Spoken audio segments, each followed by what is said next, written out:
Ya, kembali lagi dengan kita di Cangkro TV. Asik-asik. Jos. Nah, kita akan melanjutkan lagi. Udah bisa. Ikutan tagline-nya udah bisa saya. Kita lanjutkan lagi untuk yang kelanjutannya dari nomor 1 atau bisa dikatakan part 1. Nah, untuk yang part kedua ini lebih seru lagi nih. Nah, ayo kita mulai. Nah, ini kita membahasnya tentang kemanusiaan nih. Ya. Nah, ya habis politik gimana? ngomong soal yang iya, kemanusiaan. Boleh. Gimana Pak? Gimana Mas Daniel ini kegiatannya di kemanusiaan apa nih kalau boleh tahu? Iya, apa namanya? Saya itu kadang-kadang juga ya apa ya, ngomong soal kemanusiaan itu kadang-kadang aduh ya mau nangis gitu kan, mau marah, mau jengkel itu kan, karena memang dunia kemanusiaan itu sesuatu yang langsung bersentuhan dengan hati kita gitu. Seperti itu, melibatkan emosi kita, melibatkan perasaan, melibatkan sesuatu yang di dalam diri kita yang mungkin nggak semua teman-teman itu mempunyai itu gitu loh. Kita memang seharusnya punya apa rasa kemanusiaan masing-masing gitu loh. Tapi nggak semuanya orang dikasih gift untuk bisa menjalankan panggilan itu gitu loh, di dunia kemanusiaan gitu loh. Iya. Seperti itu. Jadi misalnya kayak saya udah mulai terjun di dunia kemanusiaan itu mulai tahun 2010. Berawal ketika saya kan tinggal di kawasan kompleks eks lokalisasi yang telah ditutup oleh pemerintah kan, gitu. Di daerah Kermil. Oh, di Kermil. Tambah Sri atau lebih kenal dengan nama Kermil. Oh. Itu saya lahir kecil tumbuh besar sampai sekarang pun masih di sana gitu. Seperti dari itu. Sekarang dari sekarang. Mulai lahir sampai sekarang, sampai survive sekarang ya tetap di daerah Kermil saya gitu. Itu mulai tahun 2010 saya dapat info tentang seorang ibu udah lansia, salah satu buruh di pabrik itu mengalami sakit kanker payudara stadium 4 gitu loh. Stadium 4. Iya. Sampean kan mikirnya sebuah, mohon maaf ya, payudara itu yang indah-indah kan gitu. Iya. Ya kan indah gitu loh, pokoknya bagi kita gitu loh. Tapi saya pernah melihat tuh ibu ini tuh ya karena dia sakit kanker payudara itu sampai, mohon maaf ya, payudara itu sampai berlubang gitu loh. Sampai berlubang, bernanah gitu loh, dan ada belatungnya. Itu berarti udah rusak berarti. Udah sampai digerogoti payudaranya sampai berlubang gitu loh. Sampai bernanah dan ada belatungnya gitu. Dan saya melihat dengan mata kepala sendiri ketika suaminya itu membersihkan itu gitu loh. Itu tadi udah stadium 4 itu ada penanganan medis nggak? Ya karena dia terbentur masalah Dana biaya juga karena memang dari keluarga yang nggak mampu, dan dia buruh salah satu pabrik di Surabaya, lalu suaminya berprofesi sebagai tukang becak, otomatis kan terkendala masalah biaya dan akses untuk bisa masuk rumah sakit waktu itu gitu loh. Ketika saya dapat info itu, akhirnya saya survei ke rumahnya dan memang kondisinya memprihatinkan. Dia tinggal di sebuah rumah petak yang ngontrak 3x4 dengan kondisi yang bukan apa namanya, keplesteran atau apa, masih tanah tempat tinggalnya gitu, tempat petaknya gitu. Dan kondisi yang tidak bersih dan segala macam, ditambah dengan beliau sakit seperti itu, akhirnya saya putuskan oke, saya bantu. Saya bantu dalam artian waktu itu saya post ke sosmed saya, karena waktu itu saya kan udah aktif di Facebook waktu itu. Ya. Saya posting segala macam, ternyata banyak yang merespon gitu. Ya dulu kan misalnya 2010 kan itu kan nggak ada Instagram, nggak ada. Belum ada TikTok malah. Tapi saya udah aktif di Facebook tahun 2008 udah aktif loh. Dan kebetulan kan mama saya juga anggota dewan waktu itu kan. Oh ya. Terus saya akhirnya membantu dengan cara saya melalui sosmed dan akses yang saya miliki gitu loh. Sehingga alhamdulillah beliau yang awalnya mungkin tidak tersentuh pengobatan, tersentuh tapi mungkin nggak sampai maksimal sehingga sampai akhirnya sampai stadium 4 kan. Terus beliau bisa dapat penanganan, ada home visit dari dokter rumah sakit Dr. Stomo waktu itu, karena saya dapat akses ke sana dibantu sama teman-teman. Namun karena ya itu tadi terlambat penanganannya karena udah stadium 4 kan gitu loh. Oke, sehingga sama ibu tadi ya, ya. Mas Adil ya. Sampai sekarang ini orangnya masih ada nggak? Nah itu tadi, ini saya mau lanjutkan gitu loh. Karena kondisinya memang udah sampai stadium ya. Stadium 4 juga. Akhirnya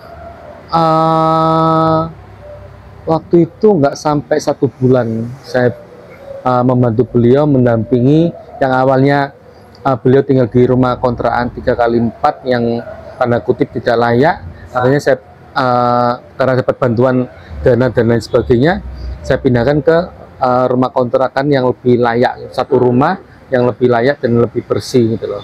Dapat dana bantuan dari yaitu dari donatur-donatur yang masuk gitu loh. Itu termasuk waktu itu suaminya yang waktu itu hanya tukang becak, akhirnya kita bantu untuk bisa beternak ayam dan lain sebagainya waktu itu gitu loh. Tapi karena ya itu tadi mungkin takdir Tuhan berkata lain, beliau nggak berumur panjang. Tapi saya bersyukur di sisa umurnya saya masih bisa berbuat sesuatu yang ibu ini mungkin belum pernah mengalaminya sebelum-sebelumnya gitu. Yang awalnya tinggal di rumah kontrakan yang tanda kutip nggak layak, akhirnya bisa di satu rumah yang bersih. Terus kebutuhan makannya juga terpenuhi segala macam waktu itu. Ketika saya menangani case ibu lansia yang kena sakit kanker payudara stadium 4 itu, awal-awal jujur ya, saya kan belum pernah melihat kondisi yang seperti itu gitu loh. Jadi ketika saya melihat kondisi ibu ini yang seperti itu, saya sempat nggak enak makan selama 1 minggu. 1 minggu nggak enak makan saya. Mau makan itu terbayang-bayang kondisinya beliau yang seperti itu yang memprihatinkan gitu ya, nggak kolu gitu. Nggak kolu. Sehingga 1 minggu saya sempat nggak enak makan, pokoknya satu hari cuma sekali, itu pun terpaksa karena memang harus saya isi perut saya kan gitu. Tapi ya itu mungkin karena Tuhan ngasih gift saya itu, Tuhan yakin saya mampu gitu loh.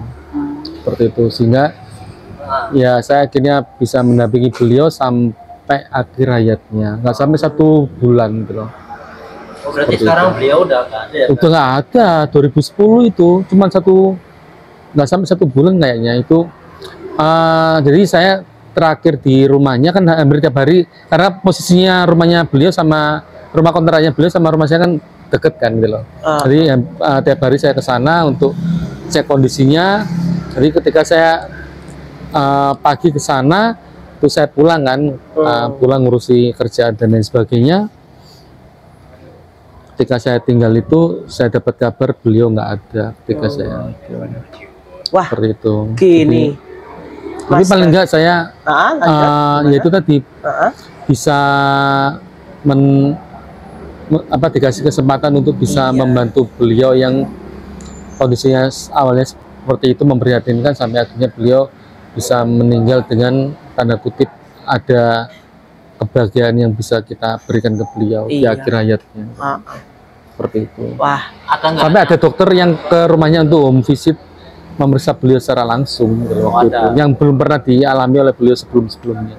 Ada nggak yang lebih parah dari itu penyakitnya, yang menurut pandangannya sampean? Nah itu berawal dari situ kan, akhirnya saya membentuk komunitas yang namanya karena saya tinggal di kawasan eks-lokalisasi Kermil atau Tambak Asri, saya membuat nama komunitas komunitas peduli Kermil gitu. Namanya atau singkat KPK waktu itu, karena lagi rame KPK segala macam kan waktu itu, saya pakai nama KPK tapi kepanjangannya itu karena memang kondisinya waktu itu di kawasan eks-lokalisasi Kermil.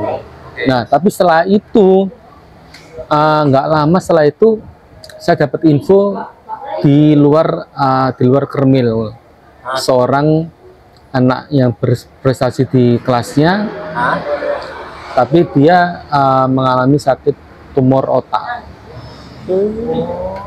Dan tumor itu otak. udah, kalau boleh tahu, udah tertangani atau belum? Jadi sekitar 1 bulan setelah saya menangani kes ibu yang sakit kanker payudara ini, saya dapat info dari teman wartawan waktu itu, karena saya kan sama teman-teman wartawan juga hubungannya baik kan, dan tahu kondisi saya ketika saya mendampingi ibu yang sakit kanker payudara ini. Saya dapat info, Mas, ini ada anak sakit tumor otak berprestasi tinggal di kawasan Gembong gitu loh. Akhirnya saya cek ke sana, dan memang kondisinya yaitu laki-laki dari keluarga yang nggak mampu gitu loh. Iya. Terus saya lihat kondisinya, beliau ada benjolan di kepalanya di sini gitu. Jangankan kita jerawatan atau benjol kecil sakit ini apalagi kepalanya benjol gitu, deket mata lagi. Iya, ya karena sakit bukan ketatap, benjolnya ini sakit tumor gitu loh. Seperti itu. Terus saya lihat kondisinya, rumahnya segala macam, termasuk anaknya, termasuk kondisi ekonomi dan lain sebagainya. Akhirnya saya putuskan, oke, saya bantu, saya dampingi jadi relawannya gitu. Seperti itu. Jadi awalnya beliau juga tanda kutip agak kesulitan mendapatkan akses kesehatan waktu itu karena mungkin nggak tahu dan kendala biaya dan lain sebagainya. Akhirnya saya dibantu teman-teman wartawan juga untuk pemberitaan, termasuk saya juga memposting di sosial media saya.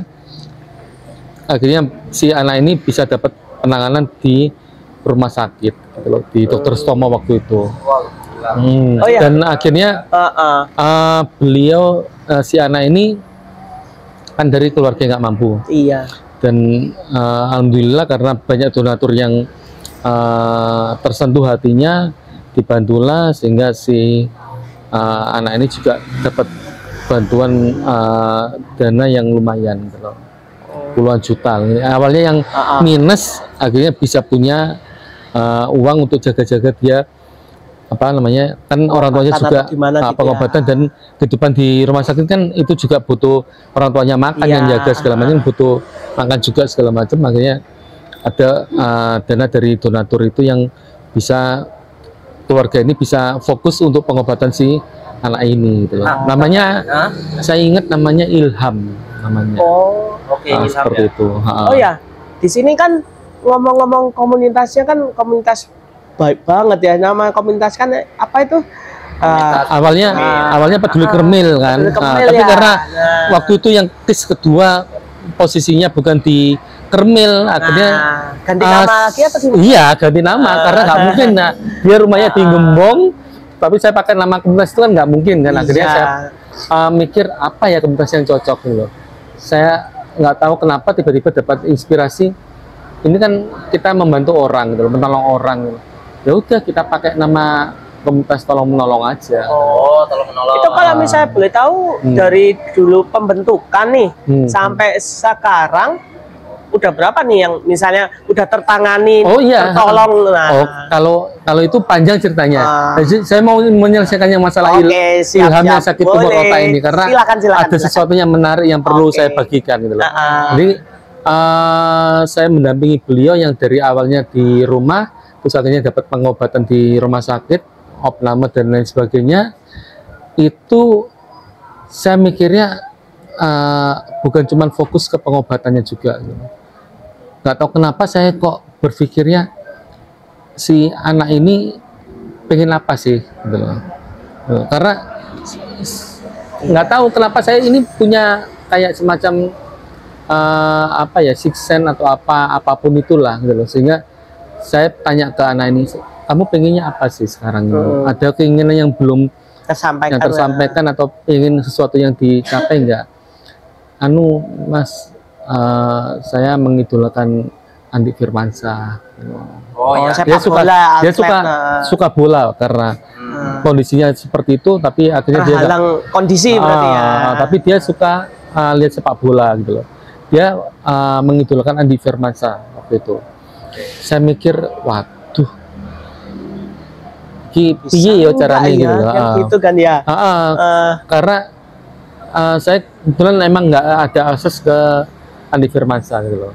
Tapi nggak tahu kenapa, karena saya berawal dari niat yang tulus dan nggak ada motivasi aneh-aneh, saya posting aja di sosmed saya gitu, di Facebook waktu itu.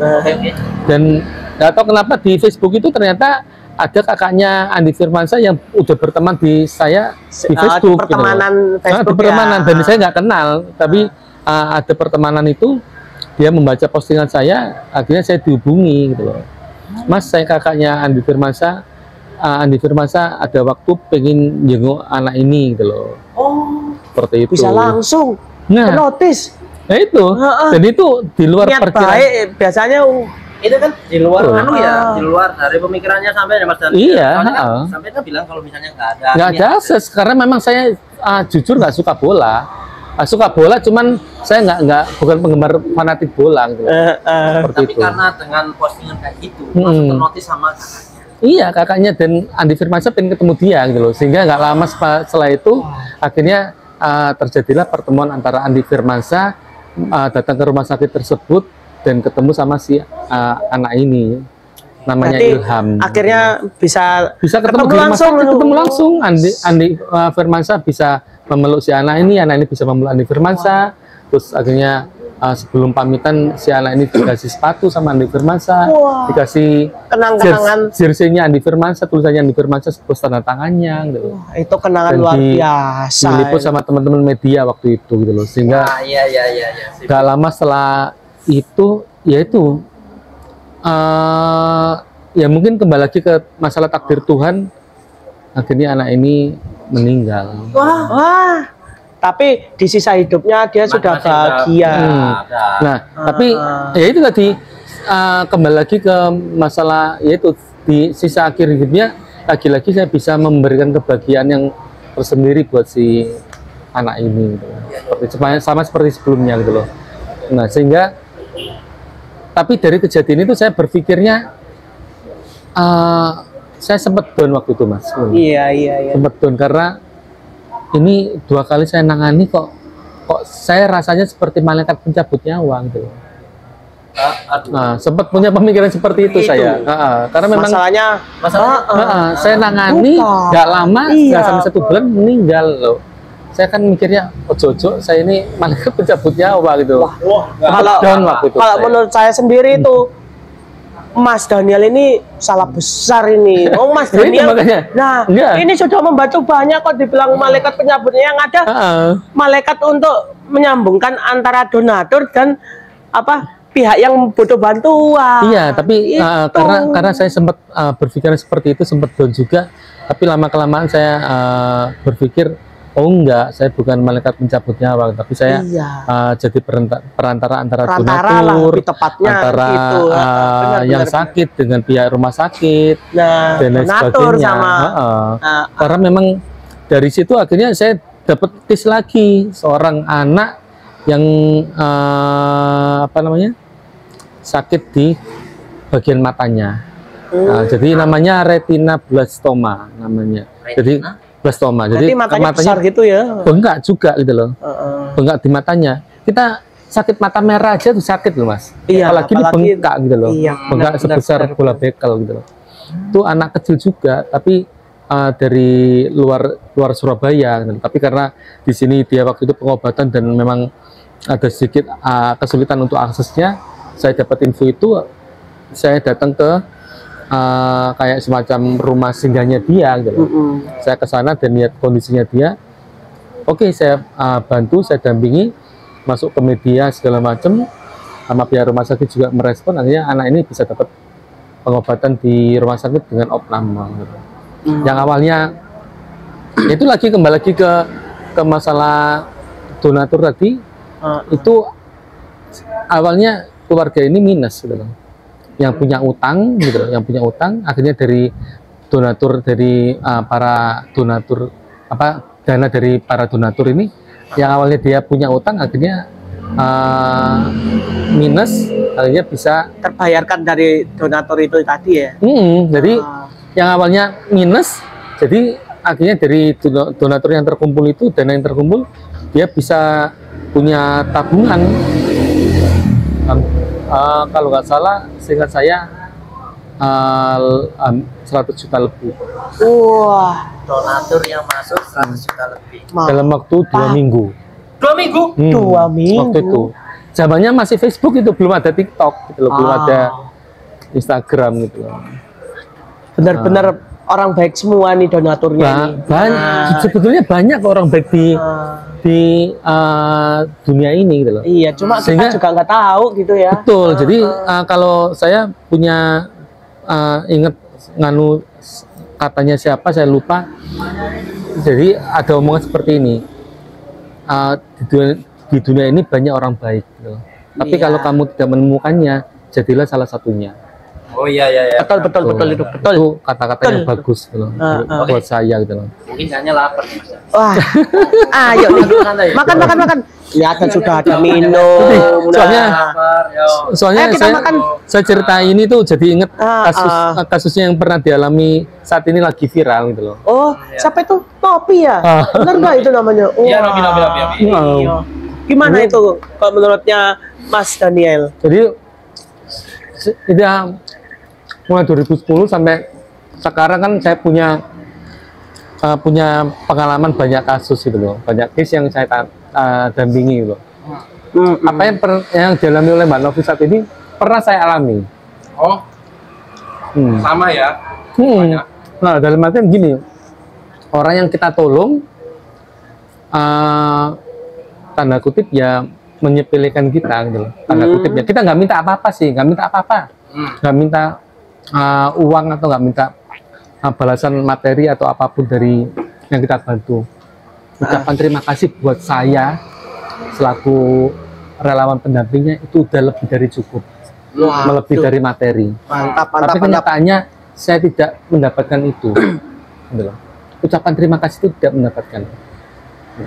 Jadi ketika saya pernah nangani case si orang yang saya bantu ini sampai diwawancari media segala macam, sampai pernah live juga. Ada satu sesi ketika dia live di salah satu TV nasional, hostnya atau reporternya tanya kepada orang yang saya tolong ini, dengan kondisi seperti sekarang ini, kira-kira pertanyaan seperti ini ya, dengan kondisi seperti sekarang ini, Anda mau berterima kasih pada siapa? Nama saya nggak disebut. Keselak. Nama saya nggak disebut. Apa? Nggak disebut. Padahal malaikat banget itu. Itu nolong banyak orang malah. Enggak, bukan banyak orang, tapi lebih ke fokus ke orang yang saya bantu itu. Yang saat itu dia live di TV nasional, reporternya atau saya menanyakan itu, Anda mau dengan kondisi seperti ini, yang udah terbantu seperti ini, Anda mau berterima kasih pada siapa? Nama saya nggak disebut. Ya Allah. Bukannya saya berharap ya, enggak ya. Tapi kalau saya sebagai orang yang pernah ditolong oleh seseorang yang awalnya dari benar-benar terpuruk sampai akhirnya dapat bantuan segala macam, saya pasti akan mengingat orang itu gitu. Karena sampai sekarang saya itu nggak akan lupa dengan orang yang menolong saya, yang pernah menolong saya dan sampai sekarang masih tetap menolong saya. Itu saya nggak akan pernah lupa. Kalau perlu orang ini saya buatkan prasasti, patung atau apa gitu loh, untuk sebagai ucapan terima kasih saya gitu loh. Berarti gini ya, Mas Daniel. Ya, jadi apa yang dialami oleh Mbak Novi saat ini itu pernah saya alami. Gitu loh. Orang yang kita bantu belum tentu dia tahu berterima kasih pada kita. Bukan kita mengharapkan materi atau pujian atau ucapan apapun itu ya, tapi terima kasih aja udah cukup buat saya. Berarti gini ya Mas Daniel, bisa dikatakan berbuat baik itu pun juga belum tentu balasannya juga baik juga. Apakah itu benar? Betul, sepakat saya. Jadi yang dialami Mbak Novi itu ya seperti itu gitu loh. Pernah saya alami Mas gitu loh. Ini sih menurut gue sih ya sakit sih kalau gitu. Sakitnya di sini atau di mana itu? Sakitnya itu nggak cuman ditusuk satu kali, berkali-kali Mas. Gitu. Iya. Dihubuk-hubuk gitu ya. Iya, umpamanya ini secara simpelnya aja ya. Iya. Kita makan dompet nih. Ya kita temuin. Kita pastilah. Kita buka lah, kita cari informasi identitas dari. Tapi yang datang bukan ucapan terima kasih, melainkan kayak caci maki ya kayak gitu kan. Iya. Dipikir kita yang dikiranya kita yang ngambil. Oh. Jadi ketika dia ditanya seperti itu dan jawabannya kok namaku nggak disebut ya gitu loh. Ya wis lah, dalam hati sampai sekarang pun saya nggak pernah menyampaikan apa yang saya alami ini pada orang tersebut. Baru kali ini saya ngomong. Baru kali ini. Baru kali ini saya ngomong. Inilah berarti udah ini ya. Cakro TV ini udah memberikan ini ya. Tempat inspirasi wadah-wadah buat ya tempat untuk keluh-kesah mereka. Iya, bener. Saya nggak pernah ngomong ini ke kemanapun gitu. Wah, ini berarti kita spesial nih. Terima kasih. Enggak, karena memang momen yang dialami oleh Mbak Novi itu pernah saya alami gitu loh Mas. Gitu loh. Dan banyak orang yang nggak tahu, dipikir orang-orang mungkin Mbak Novi ini harus pujian lah, Mbak Novi ini pengen menguasai uangnya lah. Padahal enggak. Kita sebagai relawan yang dikasih gift untuk bisa membantu orang itu nggak butuh apa-apa, cuman butuh ucapan terima kasih itu aja. Iya. Butuh sesuatu hal yang bisa menghargai apa yang telah kita lakukan gitu loh. Iya. Bukan berupa uang ya, tapi ucapan terima kasih itu udah lebih dari cukup ini. Aku sampai emosi sampai nggak doyan mangan nih. Sama nih, saya taruh juga. Bener. Aduh, itu yang bener dari yang nothing, yang benar-benar terpuruk sampai akhirnya saya bantu sedemikian rupa, yang awalnya dia nol, punya hutang dan segala macam, punya dana terkumpul itu sampai di rekeningnya 1 juta lebih juga, dan lain sebagainya. Nggak ada ucapan terima kasih. Dan orang yang saya bantu ini nggak tahu saya pernah punya perasaan seperti itu, sampai sakit hati seperti itu, nggak tahu. Hanya di sini saya ngomongnya. Ya kalau misalnya kita apa aja ya, katakan iya. Umpamanya kita sama kayak gitu kan, mungkin ya kita sama sakit hati. Iya, sakit hati. Ya bayangin Mas, sampean membantu tapi nggak dapat ucapan terima kasih, bukan uang ya, ucapan terima kasih aja udah cukup. Padahal saya pernah bantu ketika saya pulang kerja sekitar tahun 2010-an awal-awal itu. Saya pulang kerja, ketika di Pasar Kembang saya melihat ada kok rame-rame banyak orang gitu loh, ternyata kecelakaan gitu loh. Ketika saya samperin, orang ini harus segera mendapatkan penanganan ke rumah sakit. Kebetulan karena Pasar Kembang kan dekat sama William Booth waktu itu. Oh ya. Akhirnya saya bawa ke William Booth waktu itu. Saya dampingi di William Booth, termasuk proses masuk IGD-nya segala macam, sampai saya menghubungi pihak keluarganya. Setelah saya make sure udah kontak sama keluarganya, datang, terus akhirnya saya pamitan, saya tinggal gitu loh. Karena memang kebetulan si korban ini ternyata rumahnya satu kampung sama saya di Tambak Asri di Kremil. Tapi saya nggak mengenal beliau gitu. Tapi ketika mereka sudah datang, saya langsung pamitan, saya pergi. Sekitar 2 tahun yang lalu teman saya tuh ngundang saya nikahan di anaknya gitu loh. Terus saya datang ke sana. Ketika saya datang, si ibu ini yang teman saya ngomong, Mas, ini yang nikah ini dulu pernah sampean bantu gitu. Bantu apa ya gitu loh. Tak inget-inget, kok nggak kenal aku bantu apa, aku pernah bantu apa Mbak gitu loh. Sampean inget ya kejadian dulu waktu ada yang kecelakaan di Pasar Kembang? Tak inget lagi. Oh iya, saya pernah bantu 1 kali orang di situ gitu loh. Ya ini Mas yang sampean bantu sekarang nikah orangnya gitu loh. Jadi saya sering kali itu bantu orang tuh lupa gitu loh, orangnya yang mana yang saya bantu itu lupa. Keseringan gitu bantu orang kali ya. Iya, keseringan bantu orang, dan memang saya niatnya memang tulus. Jadi nggak berpikir apa-apa ya, selama saya bisa bantu ya saya bantu gitu loh. Apapun yang kita bisa bantu ya. Tapi jangan bantunya pinjam uang ya. Pinjam 100 gitu ya, pinjam 100 segala macam. Nanti ini kan Mas Daniel udah ngomong semuanya kalau Mas Daniel ini membantu semuanya. Tapi guys, jangan sampai kalian kelewat batas. Karena betul, karena sering Mas, ada beberapa juga yang DM saya, yang WA saya, Mas tolong saya dibantu Mas. Saya terlibat pinjol, utang pinjol loh. Apa maksudnya? Hubungannya apa? Nyambungnya di mana tuh?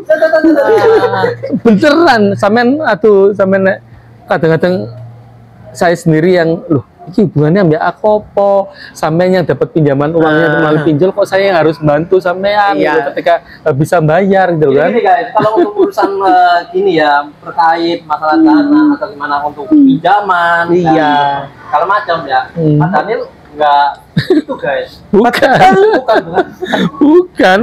Maksudnya yang dimaksud perbankan dari Pak Daniel ini berupa kayak macam ada hal lain. Pengobatan segala macam. Enggak semuanya memang harus melalui survei gitu loh. Melalui survei gitu loh. Melalui survei dulu, tapi jangan utang pinjol tuh saat dia kan bayari yo. Gak nyambung lah, kok enak gitu loh.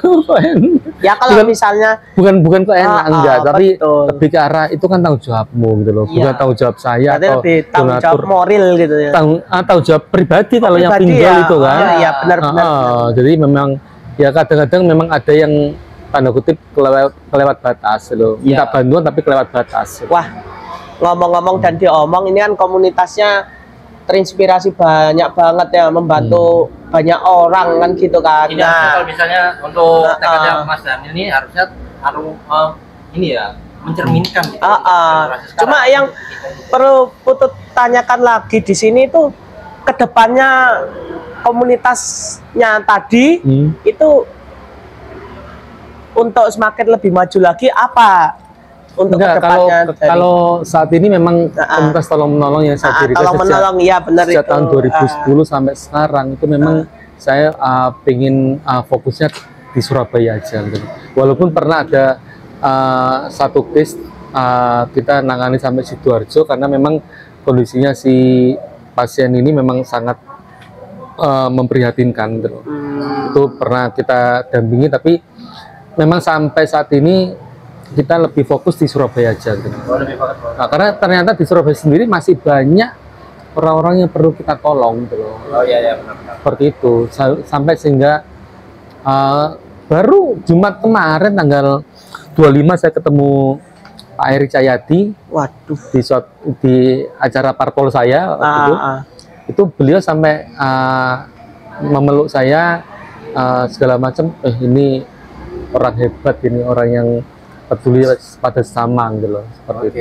Jadi memang apa yang saya lakukan ini udah terdengar sampai ke Pak Erik juga dan yang lain gitu. Wah, keasikan banget nih kita ngobrol panjang lebar. Mungkin kita lanjutkan part 3 ya untuk kelanjutan yang lebih seru lagi dan asik lagi nih. Nah, sampai jumpa lagi buat kita di acara Cangkro TV. Asik-asik jos.